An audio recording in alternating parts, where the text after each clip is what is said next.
নমস্কার। আজকে আমি সকালে জলখাবারে বানিয়েছি লুচি, আলু ভাজা ও সুজি। আপনারা তো সকলেই জানেন কিভাবে আলু ভাজা বানাতে হয়। আমি ভিডিওটা জাস্ট করলাম, আপনারা দেখুন। আমি কিন্তু আলু ভেজেছি, আলু ভাজার জল না দিয়েই ভেজেছি। কড়াইয়ের মধ্যে প্রথমে তেল দিয়ে আলুগুলোকে দিয়ে দিয়েছি, তারপর আমি লবণ হলুদ দিয়ে মাখিয়ে নিয়েছি, তারপর বারবার ঢাকা দিয়েছি আর নেড়েছি। এবার আমি বানাবো সুজি। তার জন্য কড়াইয়ে একটু ঘি দিয়েছি। ঘিয়ের সাথে সুজিটাকে ভালো করে মিশিয়ে নিয়ে আমি সুজিটাকে একটু লালচে লালচে করে ভেজে নেব। তারপর আমি এর মধ্যে জল দিয়ে দেবো ও চিনি দিয়ে দেবো, তাহলে আমার রেডি হয়ে যাবে সুজি বানানো। সুজিটা আমার ভাজা হয়ে গেছে, এবার আমি জল দিয়ে দিলাম। এখন আমি দিয়ে দিচ্ছি চিনি। এবার এটাকে ভালো করে মিশিয়ে নেবো আর সুজিটাকে খানিকক্ষণ সিদ্ধ হতে দেবো। এখানে আমি একটা কাঁচা থালা নিয়ে নিয়েছি এবং তার মধ্যে একটু ঘি দিয়ে এই ঘিটা থালার মধ্যে ভালো করে মাখিয়ে নেবো। ওই থালার মধ্যে আমি সমস্ত সুজিটা ঢেলে নিয়েছি। এইভাবে আমি থালাতে সুজিটাকে সুন্দরভাবে গোল করে দেবো। তারপর এটাকে আমি ঠান্ডা হতে দেবো।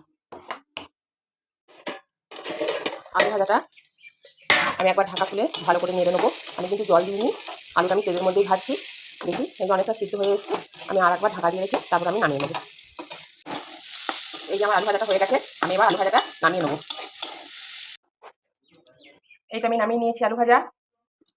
আমি লুচি করবো, তার জন্য আমি এখানে বাটিতে রুল ময়দা আর তার সাথে আমি দিয়েছি এমনি কিছু আটা। এবার আমি দিয়ে দেবো লবণ, সামান্য পরিমাণ লবণ, আর ময়ানের জন্য দেবো সাদা তেল। এবার আমি লবণ আর সাদা তেলটাকে ভালোভাবে মিশিয়ে নেবো, তারপর জল দিয়ে এটাকে মাখিয়ে নেবো। এই যে ময়দাটাকে আমি সুন্দর মাখিয়ে নিয়েছি, এবার আমি লই কেটে নেবো। এই যে আমি সুন্দর করে লই কেটে তারপর গোল গোল করে পাকিয়ে নিয়েছি। এই যে আমি এখন এবার লুচিগুলোকে একে একে বিলে নেবো। আমি বিলে নিচ্ছি। কড়াই আমি অনেকটা সাদা তেল দিয়ে দিয়েছি, এবার আমি লুচিগুলোকে একে একে ছেঁকে নেবো। তেল আমার গরম হয়ে গেছে, লুচি দিয়ে দিয়েছি। এই যে ফুলে উঠছে, উল্টে নেবো। উল্টে নিয়ে ওই পিঠটাও একটু ভালো করে তেলের মধ্যে উল্টে পাল্টে ভালো করে ভেজে নেবো। এবার আমি তুলে নেবো। এইভাবেই আমি একে একে সবগুলো ভেজে নেবো। এই যে দেখুন প্রত্যেকটা লুচি বেশ সুন্দর ফুলে উঠছে।